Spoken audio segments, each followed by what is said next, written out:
and you're welcome back. Thank you so much for staying with us. It is still iBrand Daybreak. Like I did mention earlier, October 11th is the International Day of the Girl Child. It is also called the Day of Girls. It is a day set aside to call for increased awareness of challenges faced by girls worldwide based upon their gender. To have this conversation with us is Chizoba Akunne. She is the Executive Director, Center for Individual and Child Development. Good morning, and thank you for joining us. Good morning. Thank you for having me. You're welcome. Good morning. Good morning. Generally, you know, there's been a lot of conversation surrounding the girl child, and I am, for one, I am very excited for that. It means that finally the girls are getting the attention, you know, well deserved. But let's take a look at the challenges that, you know, brought up these conversations in the first place, the challenges that are faced by the average girl child, especially a girl child living in Nigeria. Okay. So there are lots of challenges that the girl child faces, and first of all, it starts from the culture. The society itself have rules, but they're unwritten rules actually, that limits the girl child from being everything that she is supposed to be. And also there is also workplace disparities. There are also disparities in the educational sectors. So the girl child has to struggle more to get the basic things that she needs when you compare that to the male child. And that's why it's important that every year we bring about this awareness during this day, this particular day, to tell people that the girl child can do more, she can be more, and you have to recognize her strengths, recognize her weaknesses, and recognize that when you make a girl child, when you bring her up well, when you give her those opportunities that she needs, what happens is that you're creating a better family, you're creating a better society, you're creating a better country. And that's basically it. All right. You know, the thing is, from what you just said about how that we need to realize that when you've trained a girl child, you've actually empowered an entire nation. The argument from our parents is, like they say in Igbo, you understand? Like, you take extra time to train the girl. And this taking extra time to train the girl is part of what has formed this conversation globally, because girls get more attention. Instead of being expanded, they are more like secluded, because they are kind of streamlined as a woman, as a girl, as a, you know, these kind of things precede conversations that have to affect this girl child. So what is the difference by saying recognizing the strengths and training the girl child? What entails that training from your own perspective to what our parents have done in the past that has caused these conversations to come up in the first place? Okay, so when our parents say train the girl child, what they're saying is train her in housework, train her to be a good wife, a good mother, just train her to be submissive, train her to, and you know, submissive is another word that has been abused.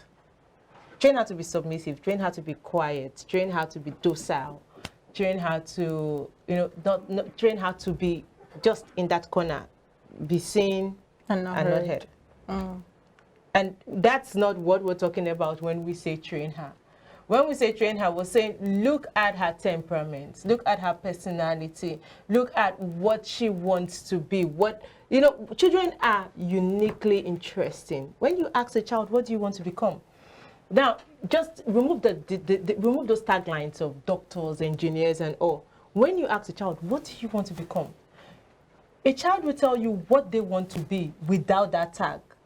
So, for example, if a child says, I want to be a doctor, by the time you start saying, okay, why do you want to be a doctor? You will discover that she has recognized that that thing is under the medical profession, but that may not necessarily be what she wants to be. So pay more attention to her by listening to her, finding out, okay, what can she do? What is she good at? And supporting her to be that.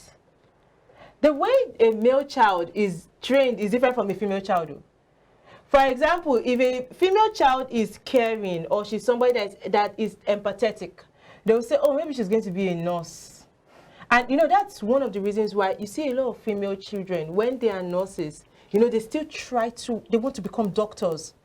Because some way, somehow, the nursing profession then, but now it's getting better because we're seeing more males in the nursing profession.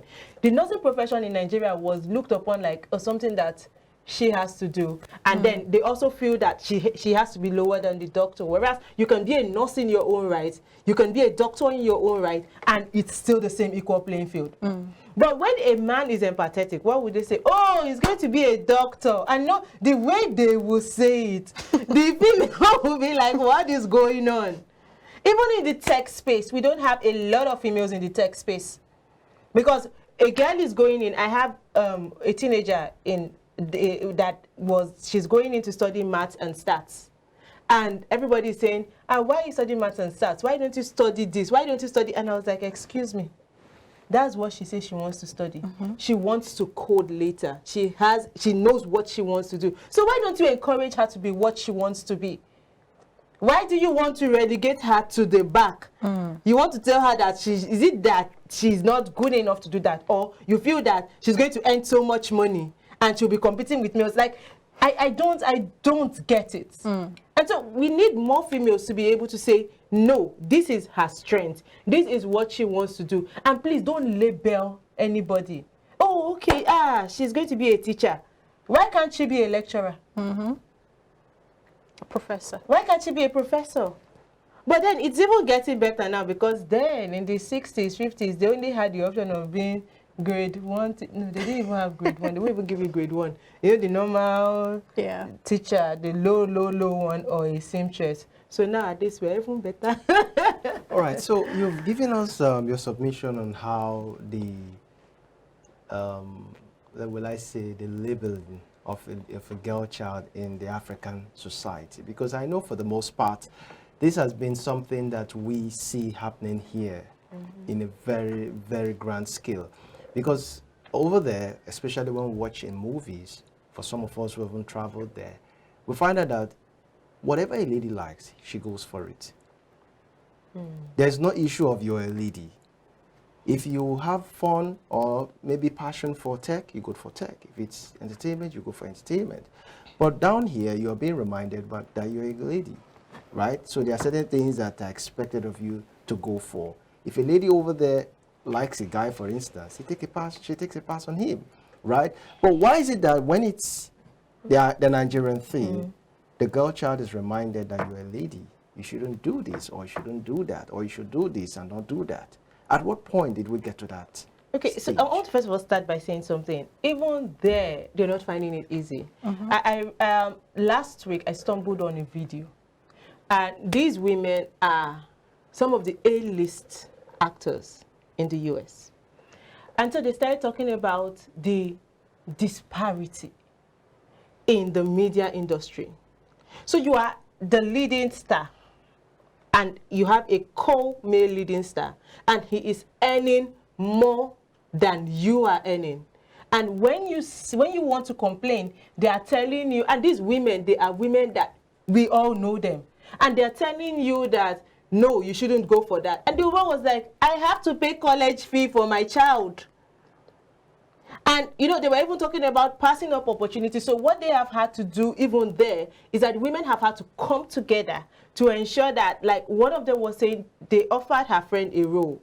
The friend asked for a particular amount of money, and they decided to pass it on. So she was the next person they came to meet. Her friend had told her, so she asked for something higher than what the friend was asking for, 3 times higher. And so they passed her on to go to the next person. She adjusted the next person. So by the time all of them were asking for the moon and sky, guess what happened? They had to go back to the first person that they went to meet. And these are women that have come together to band together to say, no, we're going to fight this thing. Right? Okay. So it's the same thing. But the issue is that, you know, there they don't have the tribal, cultural thingy. They don't have that community. So you're on your own. But here in Nigeria, here in Africa, we have that tribe, we have that culture, we have that. So the thing is, we're fighting from different aspects. We're fighting it from the cultural aspect, we're fighting it from the society, we're fighting it from the misogynistic environment, we're fighting it from everywhere.